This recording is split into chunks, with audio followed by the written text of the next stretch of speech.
Magandang araw, ngayon po ay Huwebes, Araw ng Kalayaan, ika-12 sa buwan ng Hunyo, taong 2025. At isa na naman pong edisyon ng programang Viewpoint. Muli po, makakasama ninyo ang inyong abang lingkod, Janice Hidalgo. Sa technical control, kasama po natin Dennis Johnson Cayabyab, Joriel Cayabyab, at sa production, Rex Pero. Ngayong araw, ihatid kagad natin ang mga pinakamahalagang pangyayari ngayong araw ng Huwebes.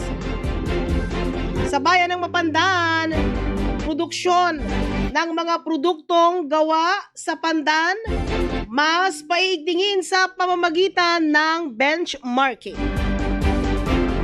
Upgraded Comprehensive Land Use Plan sa bayan ng Lawag, Pangasinan, sisimulan na.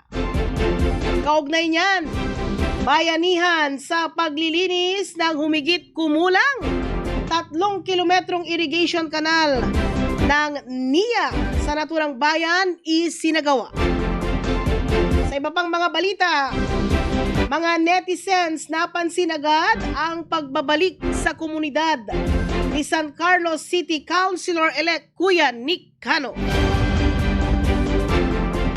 At ilang araw bago ang birthday ni re-elected Senator Bongo sa June 14, muling nagpahayag ng damdamin ng senador tungkol sa aniyay pangungulila sa dating Pangulo. Sa ating editorial, Araw ng Kalayaan, ang mga detalye ng mga balitang yan sa pagbabalik ng programang Viewpoint.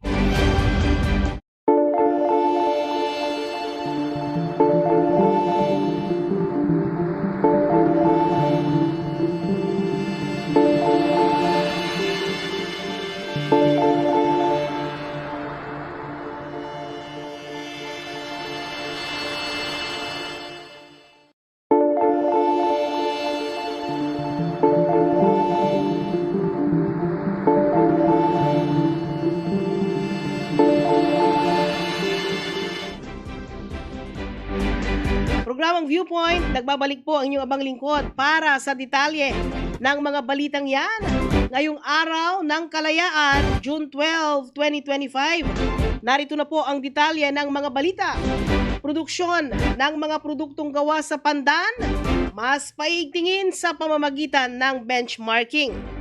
Nakatakdang simulan ng lokal na pamahalaan ng Mapandan ang pag-sort out sa mga lugar na meron na o best practice sa produksyon ng pangunahing produkto na kanilang ipinupromote, partikular ang pandan na kanilang pangunahing festival bukod sa kanilang agricultural product na palay at mais. Sa ating panayam kay Mapandan Mayor Carl Christian Vega, ipinaliwanag nito na napansin na nila na kailangan mag-sort out sila mula sa mga ibang lugar kung saan naroon ang mga varieties na raw material sa paggawa ng woven o handicraft na bags na sold out sa kanilang nagdaang kapiestahan. Sinabi nito na inihahanda na ng lokal na pamahalaan para sa huling quarter ang pag-aayos ng mga produkto para sa kanilang pasalubong center. Nasa sentro hindi lang sa produkto kundi maging sa kultura ng Mapandan na sumasalamin sa mga produktong may kinalaman sa pandan. Narito ang ating panayam kay Mapandan Mayor Carl Christian Vega. Regarding po sa ating produkto dito sa bayan ng Mapandan, and we are still nandun pa rin tayo sa paghanap ng magandang in terms of production ng ating produkto dahil sa propagation or sa ating pagtatanim ng ating pandan ay may mga iba-ibang varieties pala yan. So kung pandan ay tungkol sa gagamitin sa pagkain, meron tayo yung sikat na yung pandan na as we all know, it can grow anywhere. Pero itong klase ng pandan na ito yung binebenta po natin na yung mga gawa sa bag, ginagawang bag, ay ito po yung nakikita natin na may malaking potential. Kasi na-witness ko po yan nung last fiesta lamang, ay nagkaroon po tayo ng parang pagbibigay ng idea, pinakita po natin yung produkto ng bayan ng Mapandan at itong mga bags po na may iba't ibang problemang disenyo ay nakapagbigay ng interest ang mga balikbayans po natin at sold out po ang ating mga bags during that fiesta. So nakita po namin yung potential ng produktong ito, kaya kami po ay naghahanap as of the moment ng pagbe-benchmarkin namin na para matuto, mai-adapt yung mga best practices na patungkol sa paggawa ng mga bags. And then locally po, meron naman na tayong mga artist. So ready naman na po silang i-design at bigyan pa ng additional na sa design ng ating mga bawat bags na makikita lang nila dito sa bayan ng Mapandan, since it is in connection sa ating locality yung mga makikita nila na disenyo sa mga bags po natin. Kaya we are still struggling as of now, but it is a big challenge for us kasi we will put up a production wherein we could help yung mga kababayan natin dahil marunong pong mga mag-hobby yung mga taga Mapandan. At yun lamang po ay itutuloy lang natin, magkaroon po tayo ng isang production area para mag-conduct na rin po tayo ng mga trainings kung paano gawin itong mga bags na ito. Actually, within this year, we are targeting na may put up na natin ang isang production line para naman may train na rin po natin ang mga kababayan natin. At locally, dapat gawang taga Mapandan, yung mga manggagawa natin ay mga taga Mapandan. At yung produkto naman po ay may mga raw materials na rin po na mahanap po dito. Kung hindi man dito itself in Mapandan, kasi po tayo po ay nagpapalago lamang, may available naman po within Pangasinan ang mga yung malalaking pandan leaves, yung mga pandan plants po. So we are targeting po within this year ay makapag-initiate po kami. Kaya nga po within the next quarter ay yung benchmarking po ang focus ng team para po maisaayos na yung aming programa po patungkol dito. This is also, yes, kasi may mga programa po ang gobyerno. Like the DTI, sila po ang kasama po natin, kaya nga po meron po tayong pasalubong center dito sa bayan ng Mapandan at na-showcase po natin yung mga produktong gawa sa pandan. So, again, tayo po yung makikipag-collaborate sa mga agencies na kung saan man tayo makakahingi ng tulong kasi isa pong hanap buhay para sa ating mga kababayan.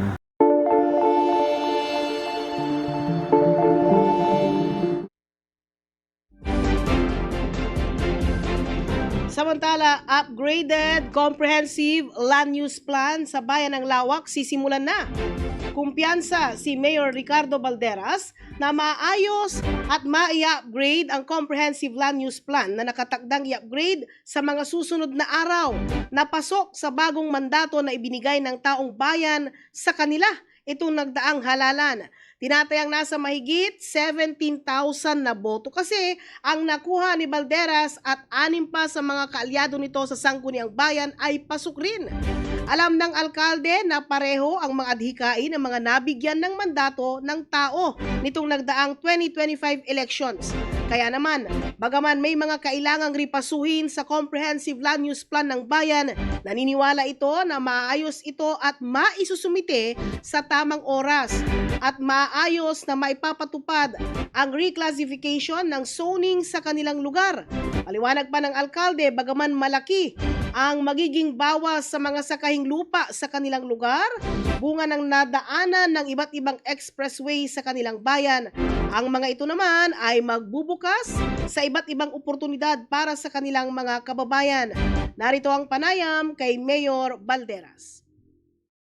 Yan, na-evaluate na ng region, pero may mga discrepancies lang ng kaunti, kaya yun yung pinag-uusapan namin kanina para maikuan na sa province, para ma-approve na sa province, pero may evaluate na ng province para maayos yung zoning ng bayan. Okay lang yun siguro kasi majority sa aking mga katikit ay nanalo din. Yung katikit kong vice mayor, panalo siya, at saka may anim na katikit ko na councilor, pasok sila. Pero yung dalawa na independent sila.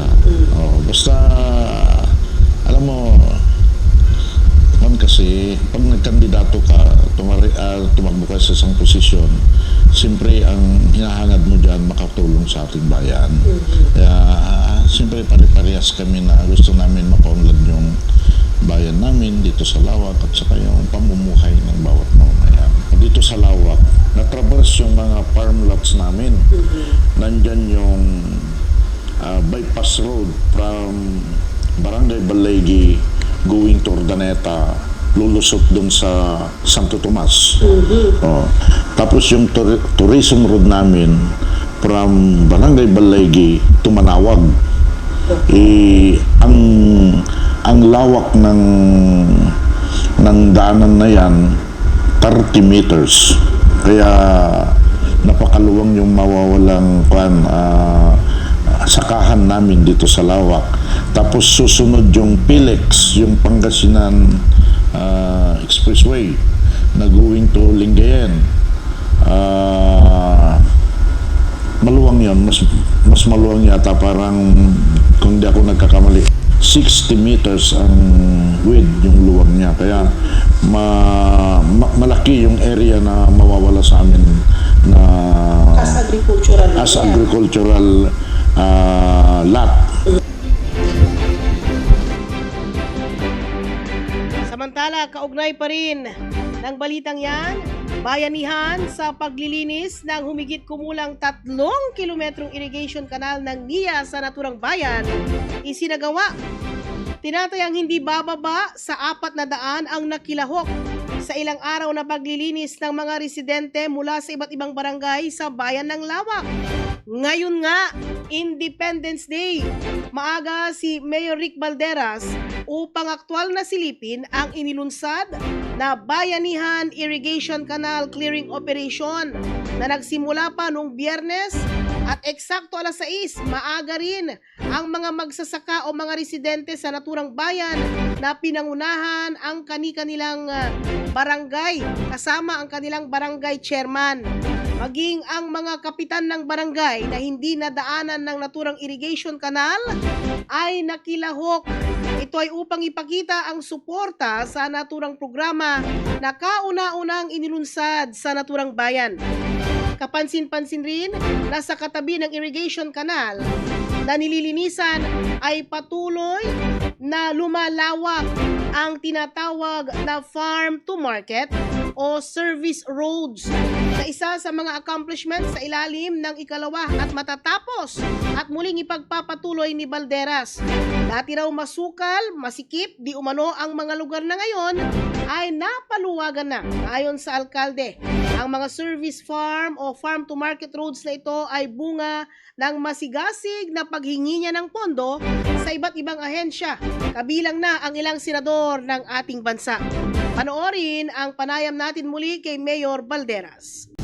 Mayroon tayong tinatawag na lateral G, like in goat, na manggagaling ang hidgit, manggagaling sa Asinggan, papuntang dadaan ng Asinggan, Binalunan, Lawak, and parts of Manawag. Pero naputol yung saipon namin doon sa river, kaya hindi makatawid doon papuntang Manawag. Itong length ng nasasakupan ng lateral G, almost more than 3 kilometers. Mahaba rin. Kaya yan ang pinapalinisan namin ngayon na tinawag ko ang bayanihan. Kahit hindi benefited na barangay na farmers, tinap ko yung mga barangay council, lalong-lalo na yung mga punong barangay, na tumulong sila sa paglilinis. Okay naman sila na talagang nakikooperasyon ang bawat barangay. More or less, ilan po itong mga nag-participate dito po sa cleaning operation na ito? More or less mga 400 nung nakaraan Friday. At bukas na naman, holiday, Independence Day, tinap ko na naman sila na babalik kami na maglilinis kasi may porsyon pa na hindi natapos. Siyempre, napansin ko kasi na sayang yung canal lining, nakakongkreto na yan. Ang daming puno na tumutubo, lalong-lalo na yung ipil-ipil. Kung lumaki kasi yung mga puno, pag malakas yung hangin, mag-crack-crack yung canal lining. sayang naman na ginastusan ng national government tapos pinapabayaan lang ng mga farmers. Kaya napag-isipan ko na i-priority namin na linisan para maganda rin yung daloy ng tubig na gagamitin ng mga magsasaka. At ang programa ko sa susunod, sabi ko nga sa kanila, sa mga irrigators association, mga farmers, na dapat pag nalinis natin ito, ang gawin natin, tapat mo, linisan mo, at taniman mo ng gulay para sa iyo. Sa iba pang balita, mga netizens napansin agad ng ang pagbabalik sa komunidad ni San Carlos City-elect Kuya Nick Cano. Ngayong araw, isa si Councilor-elect Roland Nick Cano sa kasama sa mga nanguna sa programa ng lokal na pamahalaan ng San Carlos sa paggunita ng 127th Independence Day. Pero bago pa man ito, marami ng mga netizens ang nakapansin na agad itong bumalik sa komunidad, hindi lang upang magpasalamat sa mga barangay kung saan isa siya sa top 3 na nakakuha ng matataas na boto ng nakaraang halalan, kundi agad nitong ginawa ang kanyang nakagawian na food sharing at pamamahagi ng tulong sa mga vulnerable sectors tulad ng mga senior citizen, persons with disabilities o special needs. Uy, yan si Councilor-elect Kuya Nick Cano. Samantala, ilang araw bago ang birthday ni re-elected Senator Bongo sa June 14, malapit na muling nagpahayag ng damdamin ng senador tungkol sa aniyay pangungulila sa dating Pangulo. Sa isang speech, sinabi ni Go na miss na niya si Duterte na mahigit 2 dekada niyang nakasama at pinagsilbihan bilang assistant nito. Kung maaari nga lang daw ay pumunta ito sa The Hague, Netherlands para personal na makamusta ang dating Pangulo. Uy, sama tayo. Pero batid daw ng senador na tanging mga pamilya ang pinapayagang makabisita sa ngayon. At gusto rin daw ng senador na sundin ang payo sa kanya ng dating Pangulo. Naunahin ang pagtulong sa marami, lalo na sa mga nangangailangang Pilipino. Katunayan, itong nakaraang linggo, dumiretso mula sa Davao City si Senator Bongo para maghatid ng kaunting tulong para sa mga residente ng Quiapo sa Maynila na nasunugan at natupok ang mga bahay kamakailan. Panoorin si Senator Bongo. Noong nabalitaan ko rin po nasunugan dito sa Quiapo. Parati po ako dito no tuwing nasusunugan po noon. Sa abot ng aking makakaya ay tutulong po ako sa inyo. Magtulungan po tayo. Sa mga nasunugan, wag ko kayo mawala ng pag-asa. Ang gamit po, nalalabhan. Ang pera, kikitain. Pero yung perang kikitain ay hindi nabibili ang buhay. Importante buhay po tayo, magtulungan po tayo at kilala po ang Pilipino sa pagtutulungan po.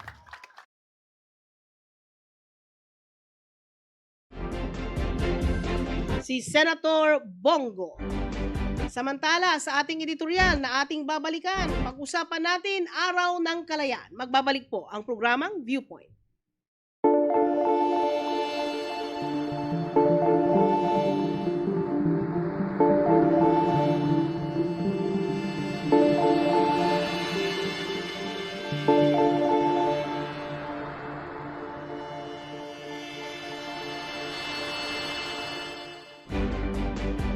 Nagbabalik ang programang Viewpoint sa ating editorial ngayong Araw ng Kalayaan, June 12, 2025. Nakibahagi po ang Philippine Coast Guard sa pagdiriwang ng Araw ng Kalayaan sa Luneta Park, Manila. Ngayon nga, 12 ng Hunyo 2025, pinangunahan ni Pangulong Ferdinand R. Marcos Jr. ang pagtataas ng watawat sa Luneta Park kasama ang kanyang buong pamilya. Sinundan ito ng parada ng mga hukbong sandatahan ng Pilipinas at iba pang ahensya ng gobyerno ng Pilipinas. Dito rin sa La Union, kapareho sumabay rin sa naturang pagdiriwang ang Coast Guard District Northwestern Luzon na pinamumunuan ni Captain Mark Larsen Mariano. Ang naturang okasyon, dala ang opisyal na tema na Maligayang Araw ng Kalayaan, Kinabukasan at Kasaysayan. 2 araw bago ito, nagbigay ng bagong ranggo sa Department of Transportation Philippines, DOTR Secretary Vince Dizon, kay Commander of Coast Guard Civil Relations Service Commodore Teotimo R. Borja Jr. na ginanap sa San Juan, Metro Manila noong June 10, 2025. Ang promosyon ay iniprobahan mismo ni Pangulong Ferdinand Marcos Jr. noong May 22, 2025 sa rekomendasyon ni Kalihim Dizon.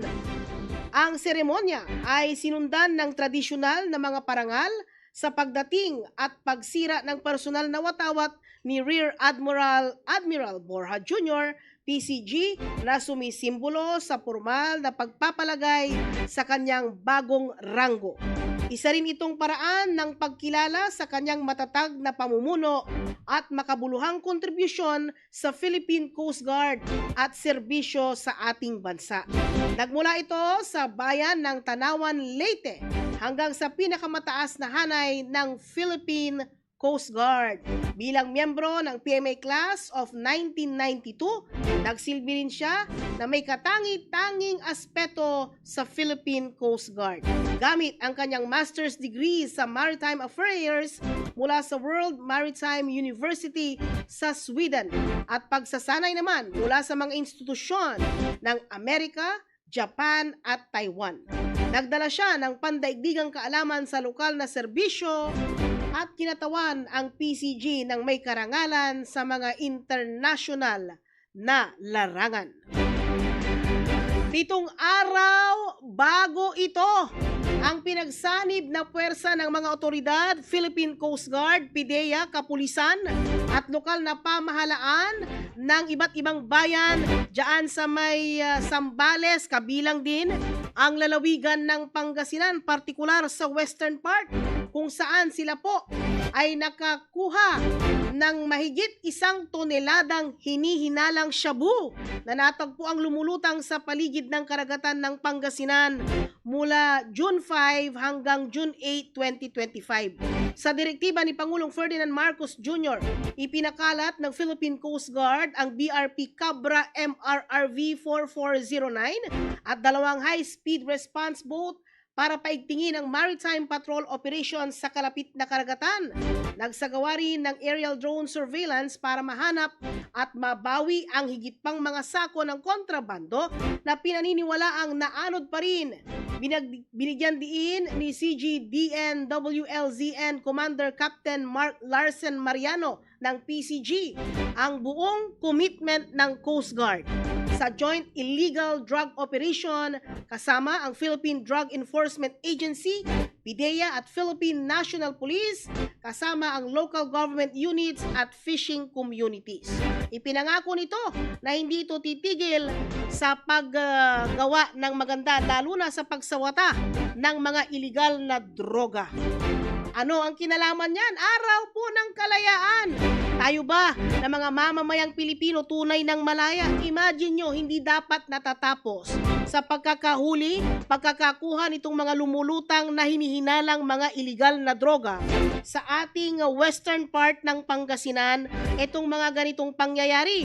Bagaman maganda po na nakuha na ito ng mga otoridad, hindi na nga ngailangan dapat ay tumigil na tayo at yun na ang accomplishment. Mabuti at hindi na ito kumalat sa ating mga lansangan, sa buhay ng mga kabataan. Pero dapat din nating bantayan sapagkat napakarami po yan, mahigit 1 tonelada. Humigit kumulang 7 bilyong pisong halaga ng hinihinalang shabu po ang mga ito.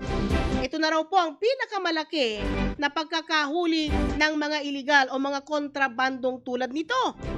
Ang tanong, ang tagal naman, kailan ba ito sisirain bagamat iniutos na po ng pamahalaan na dapat ito agad-agad forthwith, sabi nila.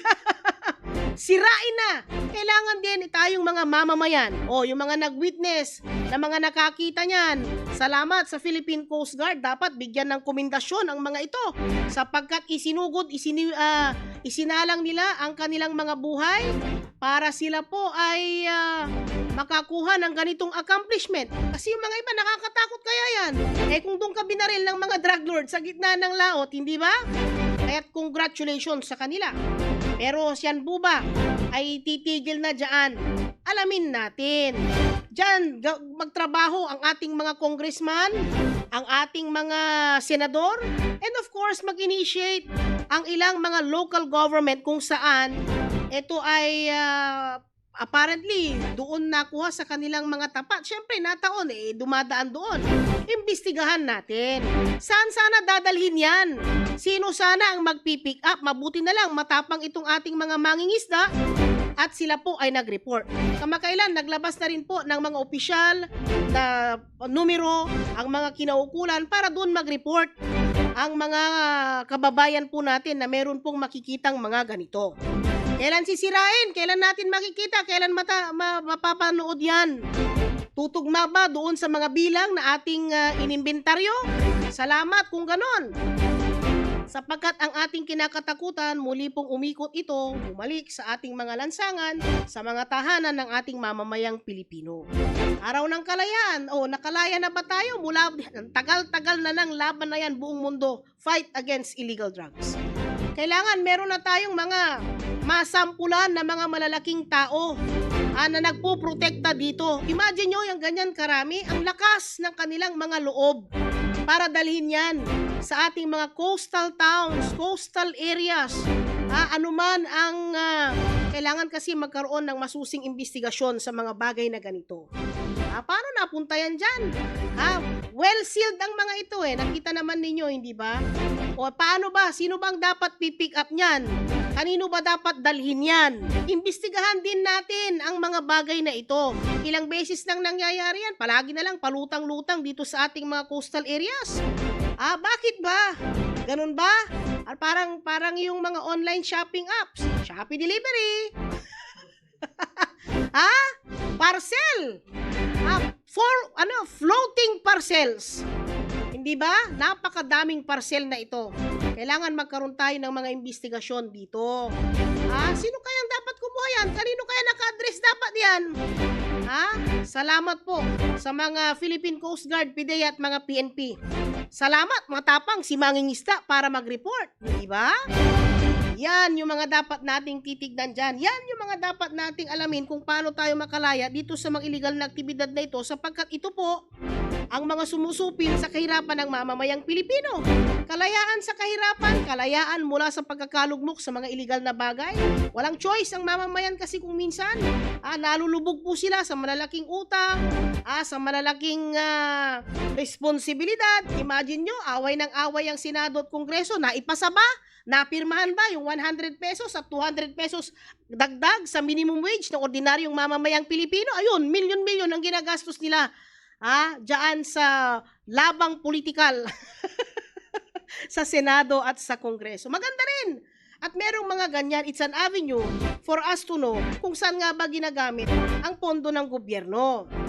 While they are fighting na ito po ay confidential fund, ito po ay ganyan, they can actually do it in parang pwede nilang gawin yan na hindi pa pangalanan, pero saan? Hindi ba? Pero kailangan kasi kung minsan, hindi lang ang isang departamento ang ating dapat tignan diyan. Di ba? They can simply say na sa bagay na ito, sa bagay na yon, di ba? Executive session para lang maisuwalat sino itong mga ito. Di ba na hindi nalalaman ng mga tao. At least meron kang ma-pinpoint. Of course, napakadami pang mga kwan dyan, pero ang katotohanan kasi, ang katotohanan dyan, sino ang mga taong pumapaligid, ano ang kanilang mga intensyon, ano ang kanilang mga layunin, makatutulong ba sa ating mga mamamayan. Ang gusto natin dyan, ang marinig na natin, yung boses ng mga ordinaryong mamamayang Pilipino. Hindi yung mga nakapaligid doon sa mga to. Kasi makikita natin, masyado ng partial. Masyado ng partial. Hindi na siya impartial. Bakit? Kasi dating mga appointees ito, dating mga kaalyado. Sa bagay, sabi nila, laban ng politika. Pero ano bang sinasabi ng ordinaryong mamamayang Pilipino? Sino ba ang mga nagtatanggol? Sino ba ang may gusto para dyan? Ano ang kanilang pakinabang dito? Ano rin ang pakinabang ng ordinaryong mamamayang Pilipino? Busisiin natin. Sino bang mga nagsasalita for and against? Para saan? Para kanino? Magkano ang hatian? Ano ang pakinabang? Yan yung mga dapat nating alamin. Kung tayo nga ba ay nakalaya mula sa mga bagay na ito. Di ba? Kasi yan yung mga importante. Araw ng kalayaan. Yung iba kumakanta ng kalayaan. Iba, please release me, let me go. Sino ba may mga paboritong ganyang kanta? Alamin. Ha? Meron pa isa. Ano? I want to break me? I want to break free. Kala ko Ilocano, I want to break me. Iba pala. Napakahabang panahon na rin na tinatamasa raw natin itong kalayaan, kasarinlan. Pero siguro ngayon, kalayaan mula sa kahirapan, kalayaan mula sa mga illegal na bagay. Kasi yung iba, ginagawa lang yung mga programa ng gobyerno for pictorial only, for compliance only. At syempre, yung mga susunod na programa ng pamahalaan, asahan po ninyo, karamihan po dyan, political accommodation. Yung mga mabibinipisyohan. Sana po wag ganon. Ibigay ang programa ng gobyerno para sa lahat. Huwag na nating piliin para kay ganon, para kay ganyan. Ibigay ito para sa lahat. Total, pera ng gobyerno ito. Tulungan natin sila. Tulungan natin yung mga tunay na nangangailangan. Sabi naman ng mga swapang, na mga nakapaligid sa mga maswapang pang mga politiko, kami rin, kailangan din namin yan. Kaya marami sa kanila hindi mapagaling ng ordinaryong gamot ng kanilang mga sakit at sa dami ng kanilang pera talaga. Kahit na mga doktor pa nga dyan, yung kanilang mga profesyon pa may mga sarili pang ang mga ospital Hindi maintindihan kung anong sakit sa katawan. Kung minsan, nakikipartisipa kasi sila doon sa mga bagay na makakalamang sa kanilang mga kababayan. Yan po yung katotohanan. O yan, hindi din sila makalaya. Bato-bato sa langit, ang tamaan, pangit. Talaga, oo. Wala na po tayong sapat na oras. Yan po ang ilan sa mga mahalagang pangyayari ngayong araw ng kalayaan. June 12, 2025. At yan po ang ating naging editorial. Congratulations sa bayan po ng Mapandan sa kanilang gagawing mga benchmarkings para mas maipromote, mas mapaganda ang produktong gawa sa Pandan. Akala nyo, panluto lang Meron silang mga woven bags. Pang-export quality po yan. And mas malalong congratulations dyan po sa bayan ng Lawak, yung bayanihan. Congratulations sa mga farmers. Secondary na lang dyan kay Mayor Rick Balderas. Kasi yung kanyang gustong bayanihan, mas maganda po yan para dun sa mga ordinaryong mamamayan, sa ordinaryong magsasaka, sapagkat within themselves, meron po silang dignity and pride. Sila po'y nagtulong-tulong ng mga ordinaryong mamamayan para sa ikaaayos ng programa ng proyekto ng pamahalaan. Tapos, makikipagtulungan ka sa lokal na pamahalaan o sa gobyerno. Kudos sa inyo. Mahirap nang makahanap ng mga volunteer na ganyan. Imagine mo, ang aga-aga, maglilinis ka ng irrigation canal, mag-aalis ka na, nakita nyo ba yung mga lalaki ng mga puno, mga damo, maaga po silang nandyan, ilang araw na ho nilang ginagawa yan. Napakaganda ng epekto. Ganon din sana dito sa mga ibang lugar kung saan marami pong baha. Sa mga kanal ninyo, magtulong-tulong, magbayanihan, mag-volunteer, pero sinong mangunguna? Sino ang may gusto ng libre? Ang daming ginagastos ng gobyerno. Kaya congratulations doon sa mga gumagawa ng walang kapalit na anuman. Yun lang, gestures of friendship, gestures of camaraderie, simpleng merienda, simpleng batian lang. Napakasimple pala niyang si Mayor Rick Balderas na yan. Congratulations po sa inyo dyan sa may bayan ng Lawak, Pangasinan. Wala na po tayong sapat na oras. Sa ngalan po ng ating technical control, Dennis Johnson Kayabyab, Joriel Kayabyab, sa ating production, Rex Berro, ang ating mga chikiting patrol nandito sa ating loob ng studio. Maraming salamat po sa inyo. Nagpapasalamat sa ngalan po ng Pangasinan Today Online. Ang inyo pong abang lingkod, Janice Hidalgo. Magandang gabi po.